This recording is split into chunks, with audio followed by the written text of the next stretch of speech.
Unclassified Perspectives.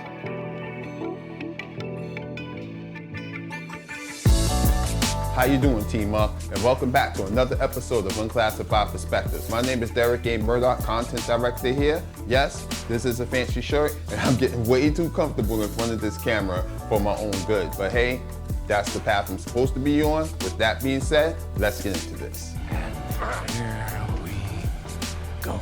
Now, I almost had another video finished, but I had to jump off of that because this particular issue was grinding my gears so much, I had to get this off my chest. And people are talking about how the Democrats are seemingly fighting amongst themselves. You wanna know what? They're right, okay? It's the reason why the new Democrats that's coming into office have a problem with the establishment Democrats that's already there.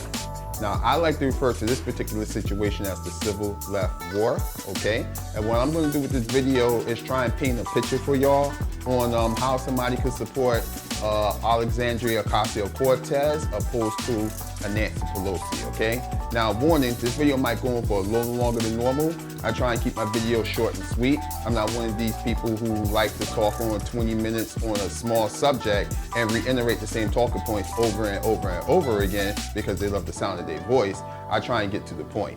But I kind of have to give y'all the full context so y'all can understand how so many things are being taken out of context in the process. And I believe in being accurate, not first. That's the reason why I usually take my time with my talking points. But let me get to my first example. Now, I'm pretty sure that y'all familiar with good sister Ilhan Omar by now, which is a person who's not afraid to tell truth to power on camera in examples like this. Do you think that President Obama is the same as President Trump? Absolutely not. That is silly to even think and equate the two. One is human, the other is... Is it true that you just think that... And you just gotta love that. So many people will make a statement like that behind closed doors, but in the situation that we're currently in, it's nice to see somebody who's not afraid to do that on camera. And I find that quite refreshing personally. But because of her honesty, she's been under a constant smear campaign by the establishment, and they take everything that she said out of context. For instance, she's made a statement as something simple as this. Here's the truth. Far too long, we have lived with the discomfort of being a second-class citizen. And frankly, I'm tired of it, and every single Muslim in this country should be tired of it.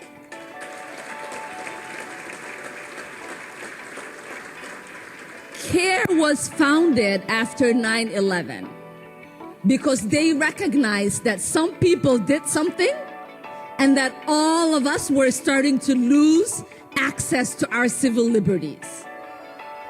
So you can't just say that today someone is looking at me strange, that I am going to try to make myself look pleasant.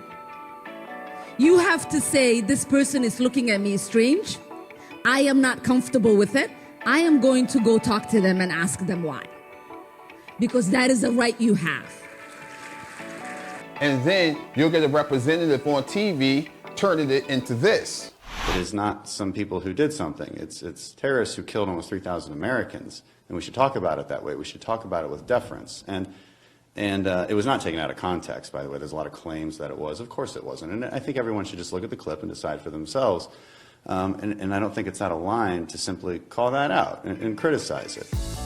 See, he just proved my point. He clearly took what she said out of context. I played the original speech for y'all so you can see for yourself that she was talking about how some Muslims was responsible for the 9/11 attacks, but all Muslims became under attack in the process. Now I'm gonna move on to my next example, which is kind of the flashpoint for a lot of this. Is when she made a statement on her Twitter account where seemingly a lot of the government is under control by a lobbying group that represents Israel. When somebody asked her who this lobbying group is, she responded by saying AIPAC, which a lot of people in the Jewish community that is against the right-wing government that they currently have and believe in a free Palestine responded back like, aha. And then when somebody asked her, why would our government be doing such a thing, she tweeted, it's all about the Benjamins, which is clearly a reference to the P. Diddy and the Family hit of the late 90s. I mean, you would have to be under a rock. Forget a rock. You would have to be living on Jupiter in order to not understand what she was talking about. But once again, it got twisted all out of control. Now, if people jumped on her and that was the end of the story, I could kind of understand that, but that wasn't it. She actually came forward and apologized for some of the statements that she made in her tweets because she could see how that could be offensive to people, and she said she can't offend people while trying to justify what she's fighting for, which is pretty commendable. But unfortunately, Nancy Pelosi and Chuck Schumer showed up at AIPAC and made these statements here. In our democratic societies, we should welcome legitimate debate on how best to honor our values and to advance our priorities without questioning loyalty or patriotism.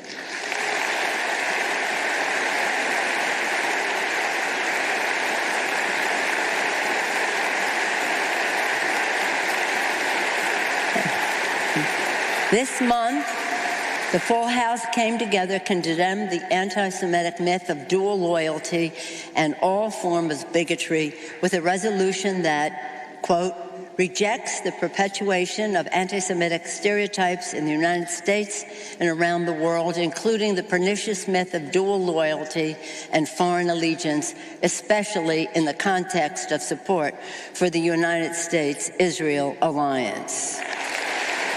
When someone names only prominent Jews as trying to buy or steal our elections, we must call it out. When someone says that being Jewish and supporting Israel means you're not loyal to America, we must call it out. When someone looks at a neo-Nazi rally and sees some very fine people among its company, we must call it out. When someone suggests that money drives support for Israel, we must call it out.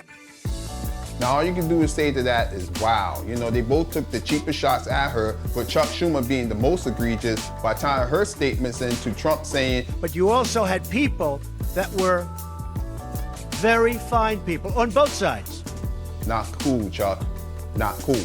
And to get back to Nancy, is definitely a hypocrite because she's always talking about she need party unity, but the moment the right step on the scene, she responds like Ripley in Alien 3 with the monster in her face and she all sweating under pressure, you know, but she don't get that what we want to see from her is more like Ripley in Aliens 2 when she steps on the scene and she's like, get away from her, you bitch!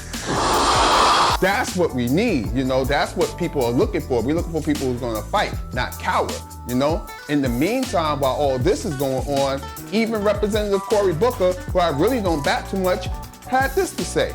Are you offended by the Congresswoman's language? Some people did something. I think that it is what she's experiencing right now. She does not deserve, from what she said in her speech, she does not deserve the kind of vicious, hate-filled attacks that she's experiencing, threats on her life right now. We all as Americans should say that's outrageous and unacceptable. And what Donald Trump is doing is he's making life dangerous, not just for her, but for other Muslim Americans. Good job, Cory. Good job. Even he sees that what they're trying to do is silence her through fear and intimidation, and they're playing with fire. But while Cory's getting it right, you have Kamala Harris taking pictures with AIPAC and posting on her Twitter talking about how they're going to stop anti-Semitism, continuing the smear campaign, and showing exactly how much she's in their pocket. Yeah, way to go, sis. Way to go. But fortunately, we have people out here like a.c.o. making strong statements like this. We are getting to a level where this is an incitement of violence against progressive women of color. And if they can't figure out how to get it back to policy, we need to call it out for what it is, because this is not normal, and this is not a normal level of political debate or rhetoric. As wild as it can get, sometimes this is something beyond what is normal. And then you got good old Papa Smurf Bernie Sanders over here backing up with even stronger statements like this. But here is the point also. I'm Jewish. I lost, my father's family was devastated by Hitler. So this is an issue of some sensitivity to me.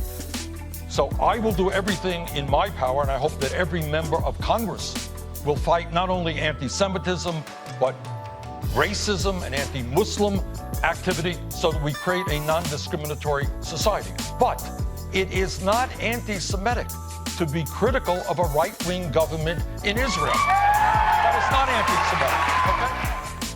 And that's a perfect example of the difference between the two, because while Nancy over here giving them the pressure, Bernie's over here like, You shall not pass!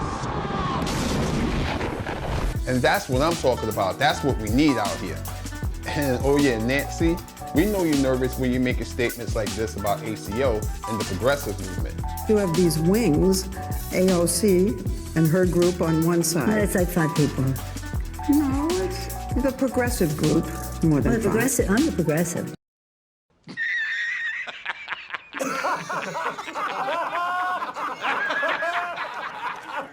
We are laughing. And with that, I'm going to bring it to a close. I hope I brought a little bit more clarity to this whole civil left war thing that's going on right about now, okay? It's not really a snake eating its tail, all right? I like to think about it as artists in the same genre, you know what I'm saying? People could be both hip-hop and have 2 totally different approaches. You know, you have Jay-Z, and then you have Kodak Black, you know what I'm saying? Both hip-hop, but completely different approaches to what they're doing, you know what I'm saying? You have Lauryn Hill, and then you have City Girls, you know what I'm saying? Both hip-hop, but it's like, you know, drastically different. You know, you can even take it to another genre. Let's jump to rock. You know, you have classic rock, and then you have butt rock, you know what I'm saying? That's just where I'm at with that. He good. Must be crazy. And with that being said, if you like what you see, like and subscribe. I'm off this. Later.